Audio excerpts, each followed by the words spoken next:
यदि तपाईले अनलाइनबाट मल्टिपल चोइस वाला प्रश्नहरू बनाएर आफ्ना विद्यार्थीहरू अथवा आफ्नो माथहतमा रहेको ग्रुपबाट अनलाइन एक्जाम गराउने विचार गरिराख्नु भएको छ, विभिन्न टपिकहरूमा आधारित रहेर प्रश्नहरू लिएर मल्टिपल चोइस प्रश्न बनाएर अनलाइन जीके गराउने सोचमा हुनुहुन्छ भने आजको भिडियो हजुरहरूको लागि अत्यन्तै उपयोगी रहनेछ। साथीहरू नमस्कार, तपाईं हेर्दै हुनुहुन्छ क्रिएटिभओन्स युट्युब च्यानल। साथीहरू सदाझै आज पनि हामीहरू हजुरमाझ एक विशेष भिडियो लिएर उपस्थित भएका छौं। आशा गर्दछौ आजको यस भिडियो हजुरहरूको लागि अत्यन्तै उपयोगी रहनेछ। साथीहरू आज हामीले कसरी तपाईले गुगल ड्राइभमा कसरी मल्टिपल चोइसेस वाला प्रश्न जीके बनाउन सक्नुहुन्छ भनेर लिएर आएका छौं। आजको यस भिडियो सुरु हुनु पूर्व यदि हजुरहरू हाम्रो च्यानलमा नयाँ हुनुहुन्छ भने हाम्रो च्यानललाई सब्स्क्राइब गरिदिनु होला, यस भिडियोलाई लाइक गरिदिनु होला। साथीहरू तपाईले प्रश्नहरू बनाउनका लागि गुगल ड्राइभबाट हुने गर्दछ, गुगल फर्मबाट बनाउन सकिन्छ। त्यसको लागि सर्वप्रथम तपाई आफ्नो गुगल क्रोममा गएर ड्राइभ भनेर हान्नु होला। drive.com google.com हानिसकेपछि यस्तो नयाँ इन्टरफेस खुल्छ जहाँ तपाईको गुगल ड्राइभ यसरी खुल्छ। यहाँ गएर विभिन्न अप्सनहरू देखाइएको हुन्छ। हामीले यहाँ अलरेडी प्रश्नहरू बनाइसकेको हुनाले यस्तो देखिरहेको हुन्छ। तपाईले आफ्नो जीमेल आईडी अनुसार खोल्नु होला र यहाँ खुलेपछि यसरी तपाईको गुगल ड्राइभ खुल्दछ जहाँ गएर हामीले मल्टिपल चोइसेस वाला प्रश्न बनाउन सकिन्छ। यहाँ मैले टीएससी क्वेशन सेट 1 भनेर यसरी बनाइरहेको छु। तपाईले यही तरिकाबाट यही डिजाइनमा यही फर्मेटमा तपाईले बनाउन सक्नुहुनेछ। त्यसको लागि तपाई सर्वप्रथम त गुगल ड्राइभमा जानु होला। गुगल ड्राइभमा गएर यहाँ प्लस साइन न्यू भनि छ त्यहाँ क्लिक गर्नु होला। प्लसमा क्लिक गरेपश्चात विभिन्न अप्सनहरू देखाउँछ। Folder file upload, folder upload, Google duck, त्यसपछि गुगल सिट्स, गुगल स्लाइड्स र गुगल फर्म भनिन्छ। आज हामीले जीके बनाउनका लागि हामी गुगल फर्म्समा जानुपर्ने हुन्छ। यदि तपाईको यसरी देखाएको छैन भने मोरमा गएर हेर्न सक्नुहुनेछ। मोरमा गएर यहाँ गुगल ड्रइङ भन्ने विभिन्न option, Google my Maps, Google sites भन्ने विभिन्न अप्सन देखाएको छ। हामीले बनाउने फाइल चाहिँ तपाईको गुगल फर्ममा जानु होला। तपाईहरु फाइल बनाउनका लागि गुगल फर्म्समा जानु होला। त्यहाँ गएपश्चात हाम्रो यसरी इन्टरफेस खुल्छ। यस इन्टरफेसमा गएर हामीले स्लाइडहरू, जीके क्वेशनहरू बनाउन सकिन्छ। त्यसको लागि सर्वप्रथम तपाईले यहाँ अनटाइटल फर्म भनिन्छ त्यसमा माथितिर गएर यस फर्मको टाइटल राख्नु होला। मैले यहाँ टीएससी प्रिपरेसन फर्म भनेर यसको नाम राख्दिएको छु। यसरी गरिसकेपछि तपाईको विभिन्न अप्सन हुन्छ। कसैको यहाँ माथि रहेको हुन्छ, कसैको यहाँ रहेको हुन्छ। यस्तो अप्सनमा तपाई सर्वप्रथम सेटिङमा जानु होला। सेटिङमा गइसके पश्चात यहाँ क्विज बनाउने भएको हुनाले तपाईले सेटिङ मिलाउनु पर्ने हुन्छ। पहिला तपाईले यहाँ म्याक दिस क्विजमा इनेबल गरिदिनु होला। इनेबल गइसकेपछि यहाँ विभिन्न अप्सन देखाउँछ। हाम्रो रिलिज मार्क्स भर्खरै तपाईले इमिडिएटली आफ्टर इच सबमिसन भनेको सबमिसन गरेको विद्यार्थीहरूले सबमिसन गर्दा बित्तिकै मार्क्स रिलिज गर्ने कि पछाडी रिलिज गर्ने भन्ने अप्सनमा गर्नु होला। यदि तपाईले पछि एन्सरहरू दिन चाहनुहुन्छ भने लेटरमा गर्नु होला भने उक्त प्रश्नहरूको एन्सर लास्टमा उति बेला दिन चाहनुहुन्छ भने यहाँ टिक लाउनु होला। त्यसपश्चात रेस्पोन्स सेटिङमा तपाईले कतिवटा प्रश्नहरू मिस भयो अनि करेक्ट एन्सर कतिवटा भयो, पोइन्ट भ्यालु कति आयो, इनेबल भएको हुँदैन। तपाईले सम्पूर्णलाई इनेबल गराउनु होला। इनेबल गराइसकेपछि यदि हरेक प्रश्नको कति मार्क्स दिन चाहनुहुन्छ भनेर गर्नको लागि तपाईले यहाँ गएर प्रत्येक प्रश्नको मार्क्स कति हो भनेर चुज गर्न सक्नुहुन्छ। मैले 2 मार्क्स गराएको छु। यसैगरी माथि मेक दिस क्विज गरेपछि तल रेस्पोन्समा क्लिक गर्नु होला। रेस्पोन्समा क्लिक गरेपछि यस्तो इन्टरफेस देखाउँछ जहाँ तपाईले कलेक्ट इमेल एड्रेस भएको अप्सन इनेबल गर्नु होला। यसपश्चात तपाईको अलाउ रेस्पोन्स एडिटिङ, तपाईको रेस्पोन्सलाई एडिट गर्न चाहनुहुन्छ भने अलाउ गर्नु होला। भने लिमिट टु रेस्पोन्स गर्ने टाइम कति चोटि भनेर गर्नको लागि यसलाई डिसेबल गरिदिनु होला। यसरी तपाईले आफ्नो सेटिङ मिलाउनु होला। सेटिङमा मिलाइसकेपछि तपाई यहाँ रेस्पोन्समा जानु होला। रेस्पोन्समा गइसके पश्चात यहाँ पछाडी हामीले क्वेशनहरू गरिसके पश्चात यस्तै रेस्पोन्स देखाउनु पर्छ। तपाईले ख्याल गर्नु होला। सेटिङ मिलाउँदाखेरि तपाईको मेक दिस क्विज भन्ने अप्सन इनेबल गराउनु होला। अनि पछाडी मिस क्वेशन अनि करेक्ट एन्सर अनि पोइन्ट भ्यालुज भन्ने सम्पूर्ण अप्सनहरू इनेबल गराइदिनु होला। यदि तपाईले विद्यार्थीहरूलाई इमेल एड्रेस लिन चाहनुहुन्छ भने यसलाई इनेबल गराउनु होला। तपाई कलेक्ट इमेल एड्रेस म्याक्सिमम तपाईले यसलाई इनेबलै राख्नुपर्छ। यसरी तपाईले सेटिङ मिलाउन सक्नुहुन्छ। सेटिङ मिलाए पश्चात अब फेरि यहाँ तपाई साइडमा क्वेशनमा जानु होला। क्वेशनमा गएर इमेल एड्रेस भइहाल्यो। इमेल एड्रेस भइसकेपछि अनटाइटल्ड क्वेशन छ त्यहाँ गएर तपाईले फर्स्टमा फुल नेम भनेर हान्नु होला। किनभने विद्यार्थीको तपाईको क्विजमा को पार्टिसिपेट हुन्छ भन्ने यसको मद्दतबाट थाहा हुने गर्दछ। फुल नेम भन्न हानिदिनु होला। त्यसपछि यहाँ एन्सर की भन्ने छ, यसको एन्सर की हामीले नदिने हुनाले यसलाई एन्सर की 0 गरिदिनु होला। यो हामीले जानकारीको लागि मात्र गर्ने हो, यो प्रश्न होइन। र यहाँ प्रश्न कस्तो टाइपको प्रश्न हो भनेर यहाँ अप्सन छ, मल्टिपल चोइस छ। यसलाई हामीले प्रश्न मात्रै, यो प्रश्न नभएर हामीले जानकारीको लागि भएको हुनाले यहाँ मल्टिपल चोइसमा त्यहाँ टिक लगाएर सर्ट एन्सर गरिदिनु होला। यसै गरी फुल नेम पछि तपाईँले अरू कुनै विवरण, जस्तै मैले फुल नेम पछि यहाँ कन्ट्याक्ट नम्बर माग्न चाहन्छु, कन्ट्याक्ट नम्बर माग्न चाहन्छु र यसको एन्सर टाइप पनि सर्ट एन्सर भयो। अनि एन्सर कीमा गएर तपाईँले यसमा नम्बर कुनै पनि हामीले कुनै नम्बर दिँदैन, त्यसैले 0 नै गर्नु होला। अनि यति गरेपछि डन गर्नु होला। डन गरे पश्चात यो कन्ट्याक्ट नम्बर अनिवार्य दिन कम्पलसरी भएको हुनाले रिक्वायर्डमा टिक लाउनु होला। यसै गरी फुल नेममा पनि तपाईँले यहाँ गएर रिक्वायर्डमा टिक लाउनु होला। अनि यति गरे पश्चात अरू तपाईँले केही थप लिन चाहनुहुन्छ भने पनि यहाँ कन्ट्याक्ट नम्बरमा तल गएर यो साइडमा रहेको डुप्लिकेटमा गएर यहाँ के अब तपाईँले के जान्न चाहनुहुन्छ भनेपछि एड्रेस जान्न चाहनुहुन्छ। एड्रेसमा तपाईँको एन्सर की कुनै पनि हुँदैन र यो रिक्वायर चाहिन्छ। यसरी तपाईँले पहिलो सेक्सन गराउन चाहनुहुन्छ, जुन हाम्रो प्रिपरेसन फर्मको अगाडि सबमिट गर्ने जानकारीको लागि तपाईँले कतिजना पार्टिसिपेट भएन, अनि इमेल एड्रेस कुन हो, कन्ट्याक्ट नम्बर कुन हो र कहाँनिर पार्टिसिपेट भएन भनेर बुझ्न सक्नुहुन्छ।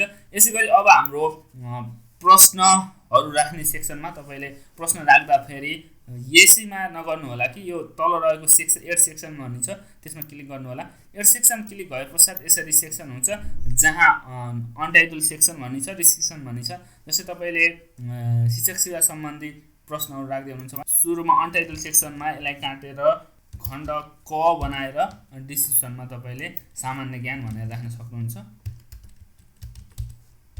सामान्य ज्ञान, जुन खण्ड कमा सामान्य ज्ञान रहने गर्दछ। यसै गरी तपाईँले यो खण्ड क भइसके पश्चात अब यसमा प्रश्नहरू राख्नको लागि यहाँ माथि प्लस साइन छ, त्यो प्लस साइनमा टिक लाउनु होला। प्लस साइनमा टिक लाए पश्चात यहाँ यस्तो अप्सन दिन्छ जहाँ तपाईँले प्रश्न लेख्नु होला। जस्तै तपाईँले कुनै एउटा प्रश्न लेख्नु होला, नेपालको, यसरी तपाईँले प्रश्नहरू राख्न सक्नुहुन्छ। नेपालको सबैभन्दा ठुलो नदी कुन हो भनेर प्रश्न राख्नु भएको छ। यहाँ तपाईँको प्रश्नको क्वेसन कुन टाइपको भनेर चुज गर्न सक्नुहुन्छ। जस्तै short answer, paragraph, multiple choice, check box कुन हो भने हामीले यहाँ मल्टिपल चोइस गरेको हुनाले मल्टिपल चोइसमै टिक लाउनु पर्ने हुन्छ। अनि अप्सनमा एउटा अप्सन नाडाडी र अर्को अप्सन राख्नको लागि तपाईँले यहाँ एड ओदर र एड अप्सन, यो सर्कलको बिचमा रहेको एड अप्सनमा तपाईँले टिक लाउनु होला। त्यहाँ टिक लगाइसकेपछि दोस्रो अप्सन हुन्छ, त्यहाँ गएर फेरि अर्को अप्सन राख्नु होला। यसै गरी अर्को अप्सन राख्नको लागि फेरि त्यहीँ थिच्नु होला। तपाईँले यसरी 7 अप्सनहरू लेखे पश्चात यो यसमध्ये सही एन्सर कुन हो भनेर जान्नको लागि तपाईँ यहाँ एन्सर कीमा प्रेस गर्नु होला। एन्सर कीमा प्रेस गरे पश्चात यसमध्ये करेक्ट एन्सर कुन हो भनेर तपाईँले टिक लाउनु पर्ने हुन्छ। जस्तै एउटा यहाँ मिस्टेक भएको हुनाले यो कर्णाली हो, कर्णालीमा टिक लगाएर डन गरे पश्चात तपाईँको विद्यार्थीहरूले टिक लाउँदाखेरि यो सही हो होइन भनेर यहाँ यसरी हेर्न सकिन्छ।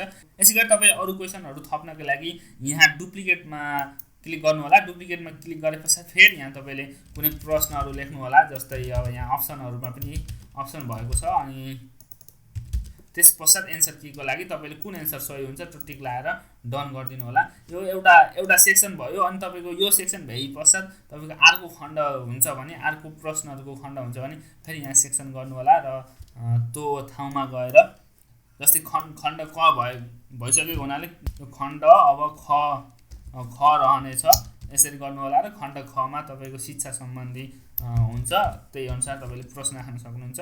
अनि तपाईँले यहाँ प्रश्न राख्नको लागि यस प्लसमा थिच्नु होला। प्लसमा थिचे पश्चात यसरी प्रश्न राख्ने अप्सनहरू आउँदछन्।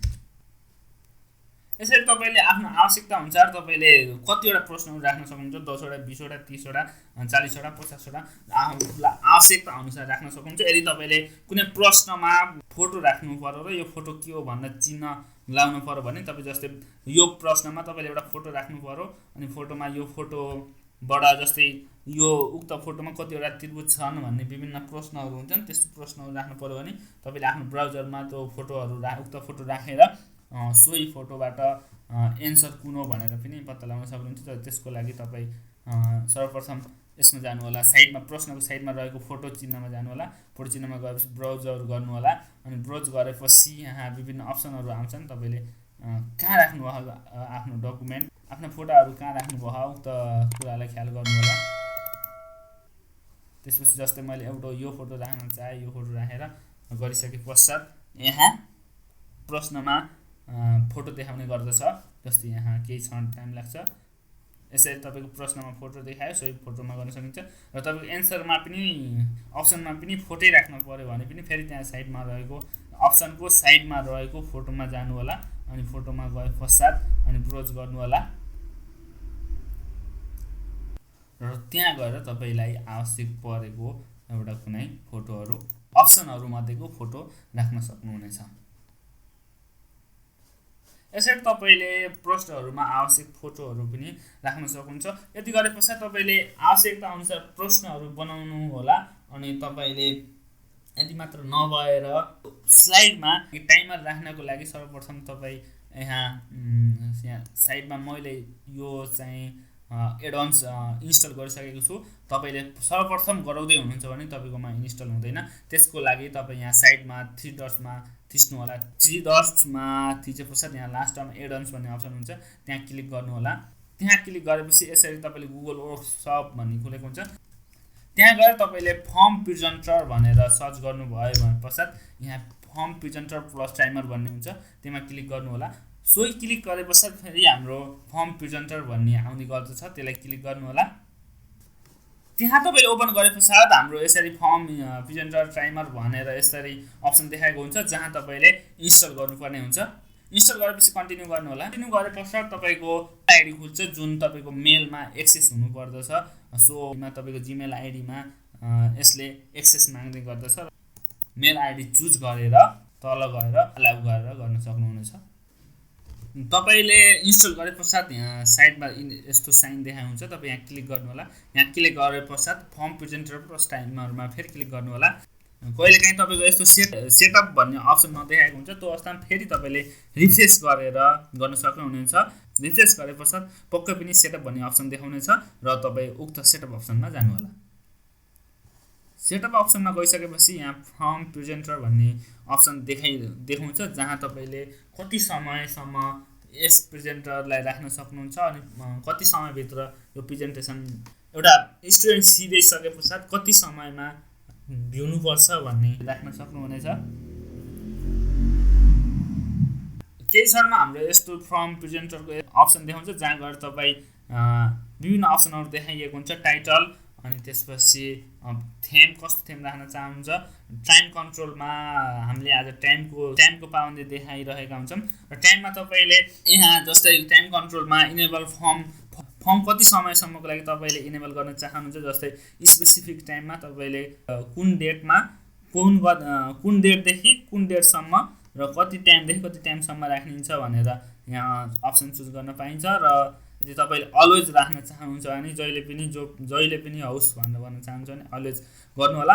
अनि यस प्रेजेन्टरको टाइम कति हुन्छ, जस्तै सेट टाइम भयो यस्तो हुन्छ। सेट टाइममा गएर कति मिनेटको लागि यो प्रेजेन्टर हुन चाहन्छ, जस्तै कति मिनेटमा 50 प्रश्न भ्युन भनेर तपाईले गर्न चाहनुहुन्छ भने यहाँ चुज गर्नु होला।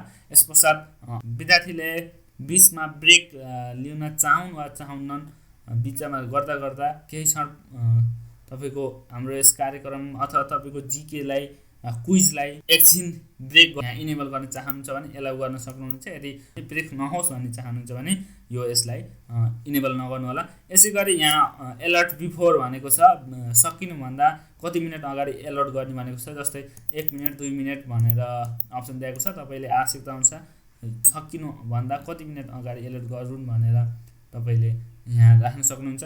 यसैगरी यहाँ विभिन्न अडियन्स कन्ट्रोल, एक्सन कन्ट्रोल अनि मिडिया कन्ट्रोल अनि ब्रान्डिङ अनि विभिन्न राख्न सक्नुहुन्छ। यसरी तपाईले फर्ममा टाइमर सेट गर्न सक्नुहुन्छ। यति गरेपश्चात स्टुडेन्टहरूले कति टाइमको लागि तपाईको उक्त प्रेजेन्टेसन अथवा यस फर्म बुझाउन सकुन्, कहिलेदेखि सकुन्, सधैँभरिको लागि हो या केही क्षणको लागि हो, अनि सुरु गरेको कति समयमा सकिसक्नुपर्छ भन्ने अप्सनहरू राख्न सकिन्छ।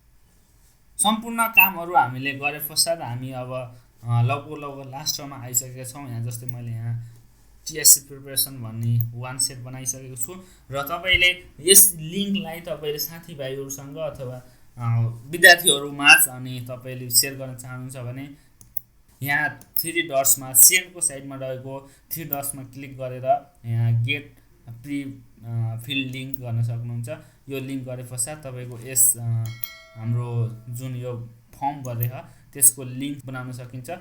यसरी बस हाम्रो प्रश्नहरुको सेट यसरी आउँछ जहाँ तपाईले टीएससी क्वेशन भनेको हुन्छ अन्त इमेल एड्रेस हाल्नुपर्ने हुन्छ, फुल नेम भनेर हुन्छ, कन्ट्याक्ट नम्बर भनेर हुन्छ अनि प्रश्नहरु यसरी गरेको हुन्छ। हामीले टिक लाउँदै जानुपर्ने हुन्छ यसरी।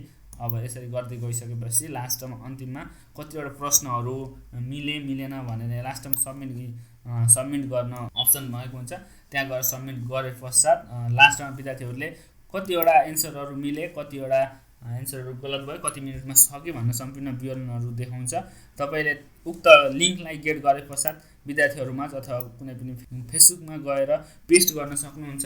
अनि पेस्ट गरे पश्चात पोस्ट गरे पश्चात फेसबुकमा अथवा तपाईको विद्यार्थीहरुलाई दिए पश्चात यहाँ हामीले कतिवटा विद्यार्थीहरुले पार्टिसिपेट गरे, कोले पार्टिसिपेट गरे अनि कति जनाले पार्टिसिपेट गरे, जसमध्ये कसको मार्क्स कति आयो भनेर पनि हामीले हेर्न सकिन्छ। त्यसको लागि फेरि तपाईले उक्त स्लाइडमा जानु होला जुन स्लाइड तपाईले विद्यार्थीहरुलाई प्रोवाइड गर्नुभएको हो। यसरी यहाँ गइसकेपछि हाम्रो सम्पूर्ण सेट हो र कतिवटा विद्यार्थीहरुले पार्टिसिपेट गरे र कसले कति मार्क्स लियो भनेर हेर्नको लागि तपाईको यो क्वेशन र सेटिङको बीचमा रहेको रेस्पोन्समा क्लिक गर्नु होला। रेस्पोन्समा क्लिक गरे पश्चात कोले पार्टिसिपेट गरे भनेर हेर्न सकिन्छ, जोस अनुसार सम्पूर्ण विवरणहरु दिइरहेको हुन्छ। यसरी तपाईले एकजना विद्यार्थीहरुले पार्टिसिपेट गरे भनेर यहाँ हेर्न सकिनेछ। जस्तै फुल नेम यिनी नाम गरेको विद्यार्थीहरुले पार्टिसिपेट गरे, जस्तै यो जीमेल आईडी गरेको विद्यार्थीको 38 मार्क्स आयो अनि 62 आयो अनि विभिन्न विद्यार्थीहरुले पार्टिसिपेट गरेका रहेछन् जसमध्ये यो विद्यार्थीहरुको यति मार्क्स आयो भन्न तपाईले यसरी हेर्न सक्नुहुन्छ। यसैगरी तपाईले सम्पूर्ण विद्यार्थीहरुको मार्क्स एकै ठाउँमा हेर्नको लागि यहाँ साइडमा रहेको भ्यू रेस्पोन्स इन सेट्समा गएर तपाईले हेर्न सक्नुहुनेछ। त्यहाँ गइसके पश्चात फेरि अर्को नयाँ इन्टरफेस खुल्छ। सो इन्टरफेसमा तपाईको सम्पूर्ण विवरणहरु विद्यार्थीहरुले कति मार्क्स लिए, कतिजना पार्टिसिपेट भइरहेका थिए सम्पूर्ण विवरणहरु देखाउँछ। यसरी तपाईले आफ्नो सम्पूर्ण जीके क्विजमा अथवा तपाईले बनाएको क्विजमा पूर्ण विवरणहरु हेर्न सक्नुहुनेछ। तपाईले उक्त लिंकलाई यदि तपाईले कुनै पनि गाह्रो भयो भने यहाँ भ्युजमा गएर यो लिंक हुन्छ। सो यो लिंकलाई कपी गरेर अनि आफ्नो फेसबुकमा साथीहरुलाई यहाँ गएर पेस्ट गरेर तपाईले सम्पूर्ण आफ्नो जुन जीके को साइडलाई साथीहरुमाझ डिस्ट्रिब्युट अथवा विद्यार्थीहरुमाझ डिस्ट्रिब्युट गर्न सक्नुहुनेछ। तपाईको फर्म यसरी आएको हुन्छ, जस्तै सम्पूर्ण पहिलो फर्ममा यसरी सम्पूर्ण विवरणहरु भर्नुपर्ने हुन्छ। सम्पूर्ण विवरण भरे पश्चात नेक्स्टमा जान पाइन्छ। विवरण नभरिकन हामी जान पाइदैन र क्वेशनहरु बनाउने प्रोसेस नै यही रहनेछ। हस्त साथीहरु, आजको हाम्रो यस भिडियो तपाईले कसरी जीके क्वेशन सेट बनाउन सक्नुहुनेछ भन्ने भिडियो यति नै रहनेछ र पक्कै पनि यस भिडियो हजुरहरुलाई उपयोगी रह्यो होला भन्ने म आशा गरेको छु। र भिडियोप्रति कुनै पनि गाह्रो भएमा कमेन्ट गर्नु होला र कुनै सेटिङ अप्ठ्यारो भएमा कमेन्ट गर्नु होला र तपाई हाम्रो यस क्रिएटिभ्स च्यानलमा नयाँ हुनुहुन्छ भने च्यानललाई सब्स्क्राइब गरिदिनु होला, भिडियोमा लाइक गरिदिनु होला र कुनै पनि गुनासो भएमा कमेन्ट गरिदिनु होला भन्दै आजको भिडियो यहाँ अन्त्य गर्छु। हवस् त, धन्यवाद।